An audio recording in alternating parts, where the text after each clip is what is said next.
যদি আপনি বয়স্ক ভাতা পেতে চান তাহলে অবশ্যই আপনাকে বয়স্ক ভাতার জন্য আবেদন করতে হবে।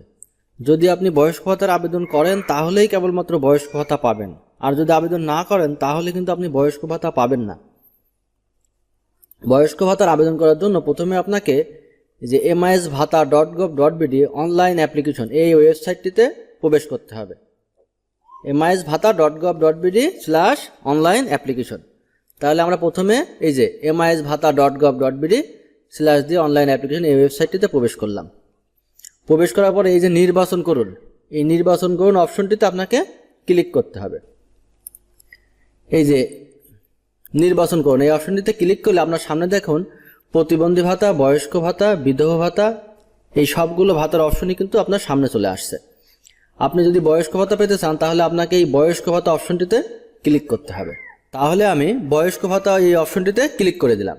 বয়স্ক ভাতা অপশনটি ক্লিক করে দিলে আপনার সামনে এরকম একটি পেজ চলে আসবে। এই যে আমরা কার্যক্রম কিন্তু বয়স্ক ভাতা সিলেক্ট করেছি, তাই আমাদের সামনে এই যে বয়স্ক ভাতা এই অপশনটি চলে এসেছে। এবারে একটু খেয়াল করুন, প্রথমে আমি জাতীয় পরিচয়পত্র নাম্বারটা বসাই দিলাম। জাতীয় পরিচয়পত্র নাম্বারের কিছু অংশ আমি একটু ঢেকে রাখছি, কারণ একজনের তথ্য যাতে আরেকজন জানতে না পারে, এই জন্য জাতীয় পরিচয়পত্র নম্বরের কিছু অংশ আমি ঢেকে রাখলাম। আর একটা কিন্তু খেয়াল করেন, এই যে জাতীয় পরিচয়পত্র নম্বর যে বসাচ্ছি আপনাকে কিন্তু ওয়েবসাইট আগে ঠিক রাখতে হবে। এই যে MISbhata.gov.bd অনলাইন অ্যাপ্লিকেশন, আমি এই যে নীল করে দেখাই দিলাম MISbhata.gov.bd অনলাইন অ্যাপ্লিকেশন। যদি আপনি নিজে আবেদন করতে না পারেন কিংবা এই অপশনটি খুঁজে না পান তাহলে চ্যানেলটি সাবস্ক্রাইব করে ভিডিওর নিচে কমেন্ট করুন। সম্পূর্ণ ফ্রিতে আপনার বয়স্ক ভাতার আবেদনটি আমি করে দেব। এবারে বসাতে হবে জন্ম তারিখ। আচ্ছা, আর একটা ব্যাপার খেয়াল করুন, আমি কিন্তু স্ক্রল করে নিচে নামছি। যদি আবেদন এখন করা না যেত তাহলে কিন্তু আমি ওয়েবসাইটে ঢুকে এভাবে স্ক্রল করে নিচে নামতে পারতাম না। এবার তাহলে আমি জন্ম তারিখটা সেট করে দিচ্ছি। জন্ম তারিখটা হচ্ছে 2রা মার্চ 1956। তাহলে এখান থেকে আমি আগে সাল সিলেক্ট করে নিলাম। এই যে 1956 আগে সাল সিলেক্ট করলাম। এবার 2রা মার্চ, তাহলে যে মার্চ মাস উঠে আছে।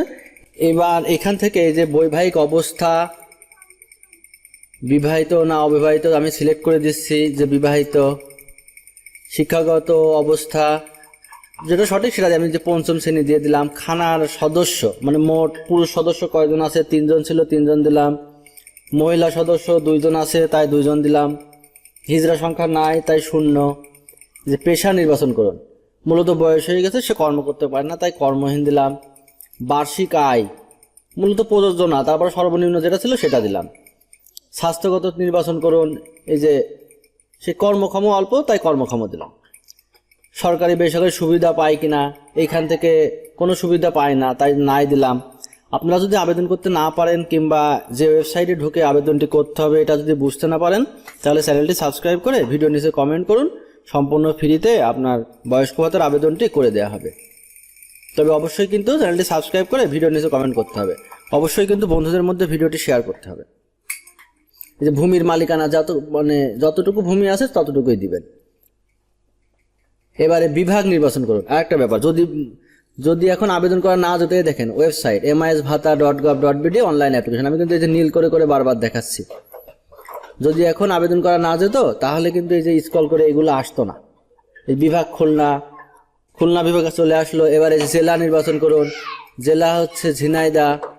অবস্থান ইউনিয়ন, যেটা যেমন সেটা কিন্তু সেমনটাই করে দেওয়া হচ্ছে। উপজেলা এই যে কোটচাঁদপুর। ইউনিয়নের নাম দোরা। ওয়ার্ড নির্বাচন করুন 6। পোস্ট কোডটা বসাই দিবেন। এবার গ্রামের নাম কোটচাঁদপুর। গ্রামের নামটা আমি বসাই দিচ্ছি এখানে কোটচাঁদপুর। গ্রামের নাম কোটচাঁদপুর। এবারে কিন্তু একটা মোবাইল নাম্বার বসাতে হবে। আমি একটা নাম্বার বসাই দিচ্ছি। মোবাইল নাম্বারটা একটু ঢেকে রাখছি। যে মোবাইলের মালিকানা পরিবারের সদস্যের, যদি আপনার স্থায়ী ঠিকানা এবং বর্তমান ঠিকানা একই হয় তাহলে ঠিকানার কাছে একই ঠিকানা দিয়ে দেবেন। আমি আবারও বলছি, কিন্তু যদি আপনি এই ওয়েবসাইটে প্রবেশ করতে না পারেন, এই যে MISbhata.gov.bd অনলাইন অ্যাপ্লিকেশন, যদি আপনি আবার আমি বড় করে দেখাই দিচ্ছি, এই যে MISbhata.gov.bd অনলাইন অ্যাপ্লিকেশন, যদি আপনি এখান থেকে আবেদন করতে নিজে না পারেন তাহলে চ্যানেলটি সাবস্ক্রাইব করে ভিডিওর নিচে কমেন্ট করুন। সম্পূর্ণ ফ্রিতে আপনার বয়স্ক ভাতার আবেদনটি করে দেওয়া হবে।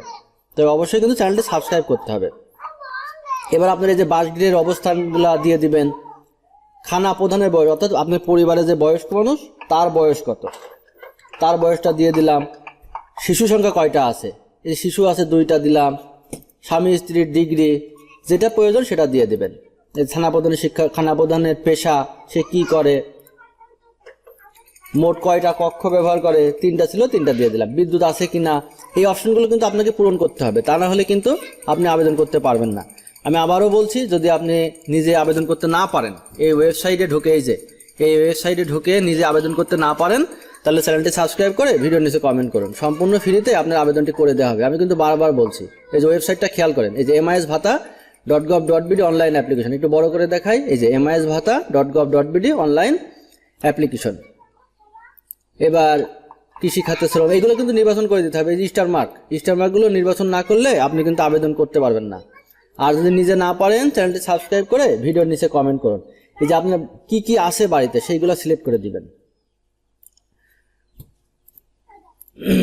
এই যে আমি শুধু আপনাদের শেখানোর জন্য কিন্তু আবেদনটা করছি। এবারে কিন্তু এই সংরক্ষণ বাটনটিতে ক্লিক করলেই, এই যে সংরক্ষণ বাটনটিতে ক্লিক করলেই আবেদন হয়ে যাবে। এখন ব্যাপার হচ্ছে, আপনি যদি নিজে আবেদন করতে না পারেন, আমি কিন্তু বারবার বলছি, ওয়েবসাইটে যে MISbhata.gov.bd অনলাইন অ্যাপ্লিকেশন, আপনি যদি নিজে আবেদন করতে না পারেন, তাহলে চ্যানেলটি সাবস্ক্রাইব করে ভিডিওর নিচে কমেন্ট করুন। আমি সম্পূর্ণ ফ্রিতে আপনার এই আবেদনটি সম্পূর্ণ করে দেবো।